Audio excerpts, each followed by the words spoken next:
Olá pessoal, sejam bem-vindos a mais essa aula de Química. Eu vou começar a corrigir os exercícios da página 244 da atividade da aula anterior. Então, no exercício 1 diz o seguinte: classifique as afirmações como verdadeiras ou falsas com relação aos gases. Apresentam partículas afastadas. Sim, então os gases, as partículas, as moléculas ficam bem distantes umas das outras. B. O movimento de suas partículas é ordenado. Não, esses movimentos são em todas as direções, se chocando contra as paredes do recipiente em que está contido. C. Ocupa um volume total do recipiente em que se encontram. Verdadeiro, Vocês sabem que se num balão tem gás nele, ele ocupa todo o volume daquele balão, tá bom? Então, verdadeiro. Questão D. O aumento da temperatura provoca o aumento da energia cinética média de suas partículas. Então, verdadeiro, tá bom? Então, o aumento da temperatura, há também a expansão do recipiente em que está. Por exemplo, uma experiência bem simples que, se você tiver balão em casa, você mesma pode fazer, ou você mesmo pode fazer, é o seguinte: você enche 2 balões da mesma embalagem com a mesma quantia de gás, e um deles você coloca dentro da geladeira e o outro você põe acima da chama do fogão, não muito próximo, mas acima um pouco. O que você notará? Que aquele que está acima da chama do fogão vai aumentar o volume, vai haver a expansão desse gás. E aquele que está dentro da geladeira vai contrair, vai diminuir o volume. Então, quanto maior a temperatura, maior é o volume ocupado por esse gás. Prova disso são os balões tripuláveis. Para que ele possa encher, é necessário fornecer fogo e, como eu já expliquei antes, à medida que o gás vai aumentando a temperatura, ele vai se tornando menos denso, ou seja, mais leve, e a tendência natural é ele subir e o ar frio descer. Questão 2. Na questão 2 diz o seguinte: uma expressão que permita calcular a pressão é: pressão é a força sobre a área. Então veja, se a força é de 200 newton e a área é 10, vamos supor, centímetro quadrado, então a pressão vai ser 20 newton, vamos supor, por centímetro quadrado. Bom, se você já aumenta aqui a força, aí vai dar 40, aumenta a pressão. Agora, vamos imaginar se você alterar apenas a área. A força continua sendo 200 e a área 20 centímetros quadrados. Então, o que acontece? A pressão será menor, certo? Aumentou a área, a pressão será menor. Então, o exemplo que ele cita aí, a mulher pisando no pé do homem, o bico bem fino do calçado dela vai provocar uma dor maior. Por quê? Porque a área de contato é menor. Então, em qual dessas situações o homem sentirá mais dor? Justifique sua resposta. Então, é em 1. Em 1. Porque a superfície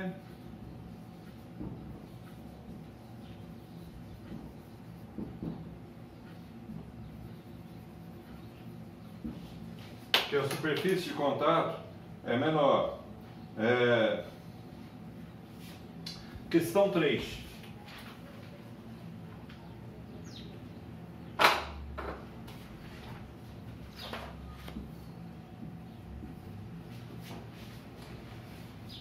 Questão 3, nós temos duas situações.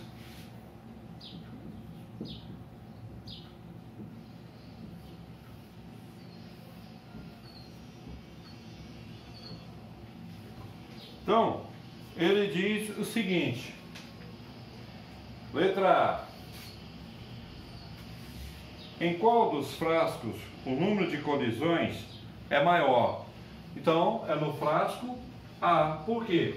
Porque se essa mesma quantia de gás, que aí cita 3 moléculas nas duas situações, se essas moléculas estão num volume menor, então os choques entre elas será maior, as colisões entre essas moléculas será maior. Em qual dos frascos a pressão exercida pelo gás é maior? Então, a pressão também será em B, em A, melhor dizendo. Por quê? Porque o volume é menor. Lembra do exemplo que eu citei? Se você pega a seringa, tira a agulha da ponta dela, coloca o dedo na ponta da seringa. Se você põe o êmbolo, que é aquela parte que movimenta dentro da seringa, lá no 20 ml, e depois você aperta até chegar em 10 ml e solta o dedo da ponta da seringa, você vai ver que o gás que sai dali de dentro vai sair em alta pressão, até fazendo barulho.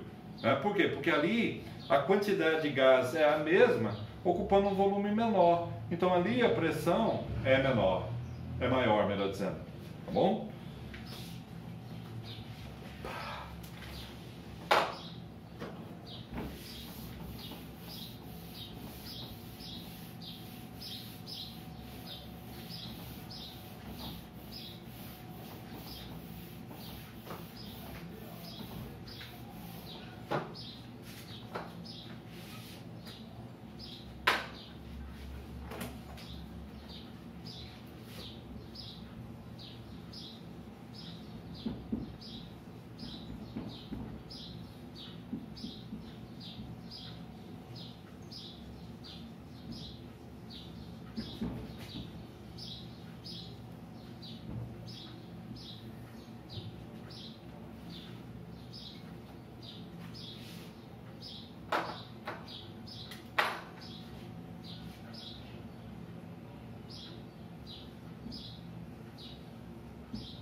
Então, meninos, aqui nós temos a equação geral dos gases, né, que é esta fórmula aqui.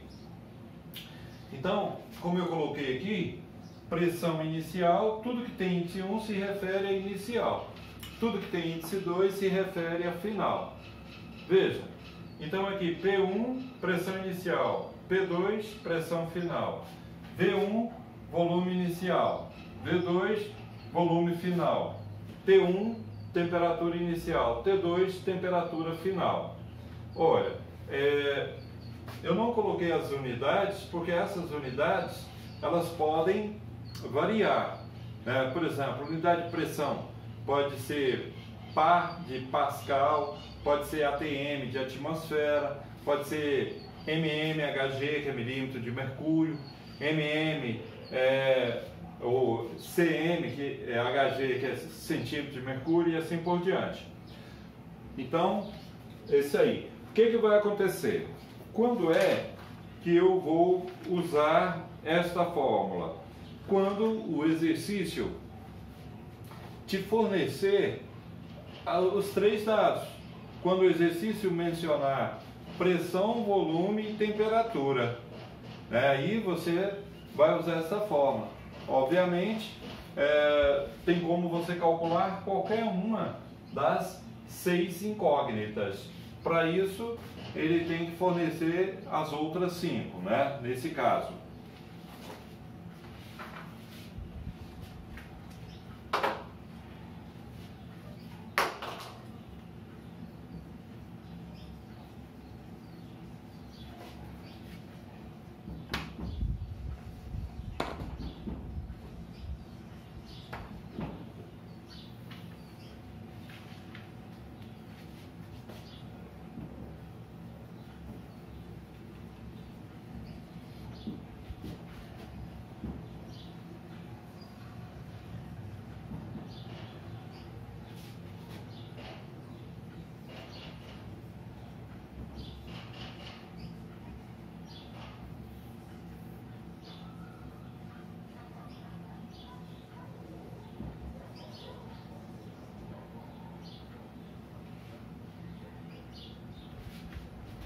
Meninos, no livro de vocês, a equação geral dos gases não é a primeira, está lá no final.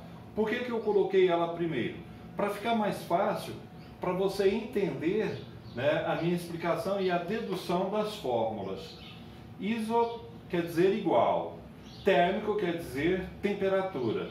Então, se a transformação é isotérmica, significa que a temperatura é constante.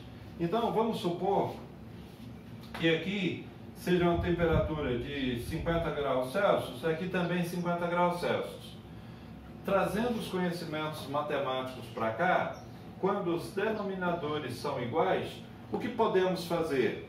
Cortar esses denominadores, né? Porque se você não cortar, você vai ver que o resultado vai ser o mesmo de cortando esses denominadores. Então, se a transformação é isotérmica, as temperaturas são iguais. Então eu posso cortá-las. Sobrou o quê? O numerador. P1, V1 é igual a P2, V2. Então a fórmula passa a ser esta.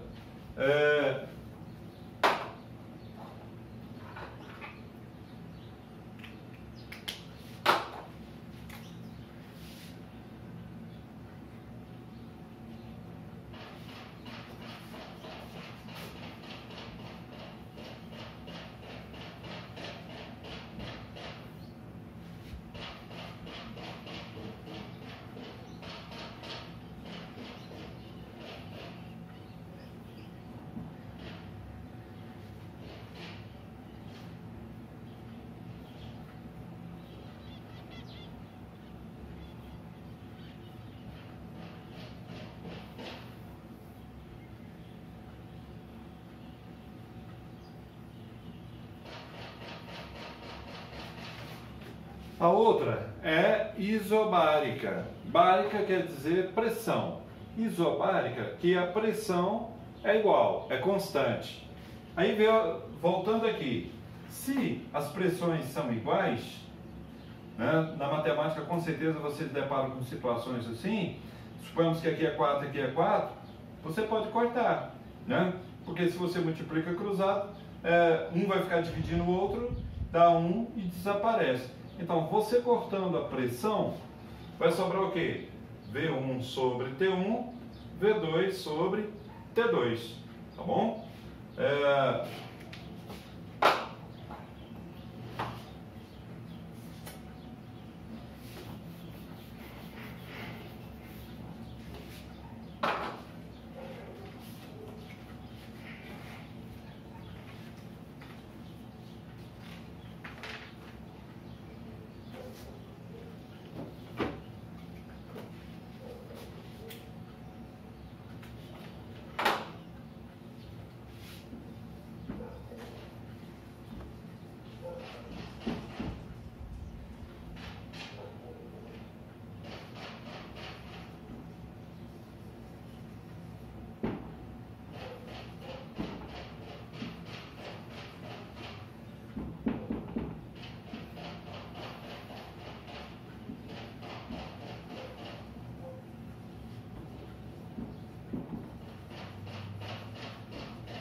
Então, meninos, na isocórica ou isovolumétrica, como o próprio nome diz, isovolumétrica, os volumes são iguais, são constantes, que é a mesma coisa.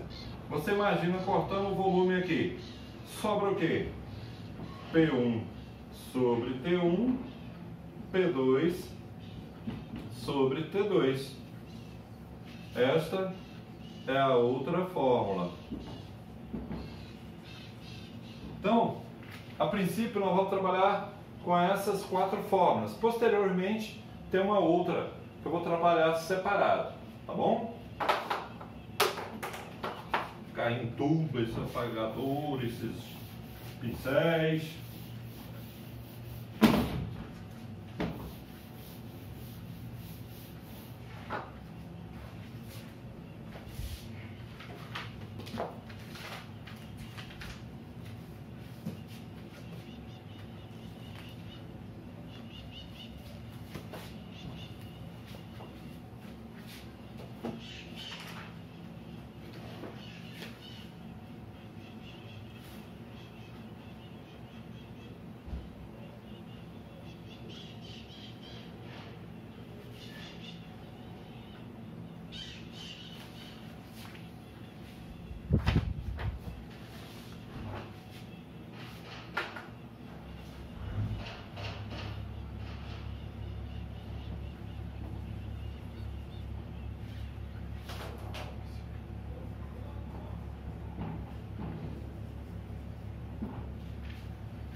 Meninos, então, esse exercício é o seguinte: um pneu de bicicleta foi inflado até a pressão de 4 atm. Então, a primeira pressão fornecida é a pressão inicial. Olha, a 12 graus Celsius. Então, a temperatura inicial, 12 graus Celsius. Qual será a pressão no interior do pneu? Então, ele quer o quê? A pressão final. Se ele for aquecido, até 32 graus Celsius. Certo? Olha, então, a gente colhendo os dados corretamente do exercício, né, vai ficar sem problema. Acontece que nos gases, o certo é deixar a temperatura em Kelvin. Então, para isso, né, basta eu transformar em Kelvin. Para isso, eu vou somar com 273.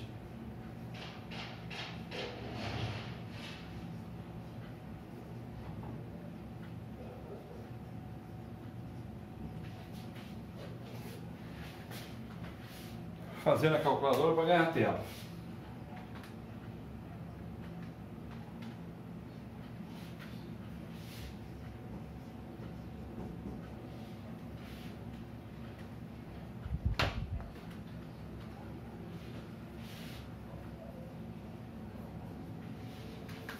Meninos, aí é o seguinte: através da coleta de dados, eu sei qual é a fórmula que eu vou utilizar. Se ele diz que o volume é constante, é isovolumétrica ou isocórica, tá? Então é esta fórmula aqui. Ou seja, se o volume é constante, não tem volume na fórmula. Se a temperatura é constante, não tem temperatura na fórmula. Se a pressão é constante, não tem pressão na fórmula. Então, a fórmula a ser utilizada é essa aí, ó, P1 T1 sobre P2 T2, certo? Esses índices, isso aqui são índices, números pequenos escritos embaixo. Olha, se a minha pressão inicial está em atmosfera, a pressão final também sairá em atm. Se aqui estivesse em milímetro de mercúrio e quer a pressão final, também sairá em milímetro de mercúrio, e assim por diante. Então, vamos usar o recurso copiar e colar, Ctrl+C, Ctrl+V. P1, 4, T1, 285. P2 é o que eu quero, T2, 305. O que fazer agora? Multiplicar cruzado. Vai dar 285 P2, 4 vezes 305.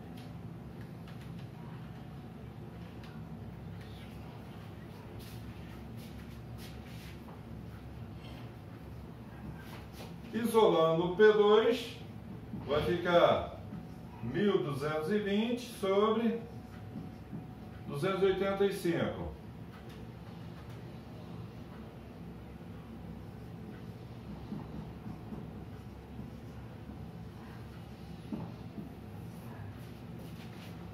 Então vai dar 4,28 atmosfera.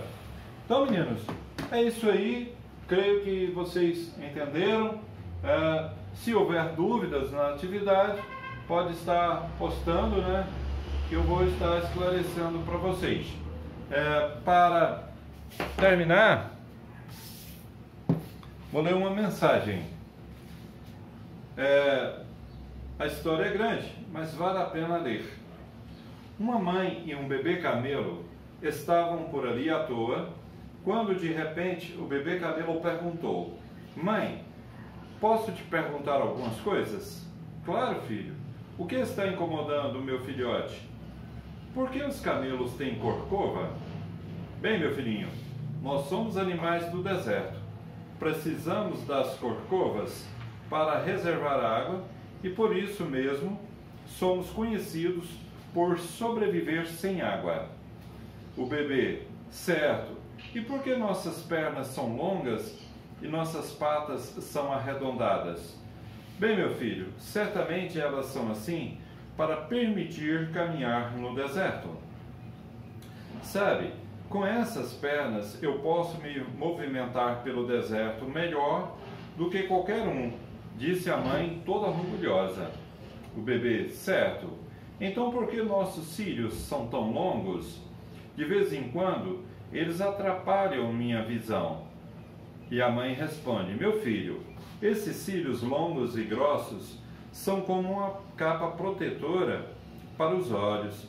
Eles ajudam na proteção dos seus olhos quando atingidos pela areia e pelo vento do deserto, disse a mãe com orgulho nos olhos. O bebê diz, tá, então a corcova é para armazenar água enquanto cruzarmos o deserto, as pernas para caminhar através do deserto e os cílios são para proteger meus olhos do deserto.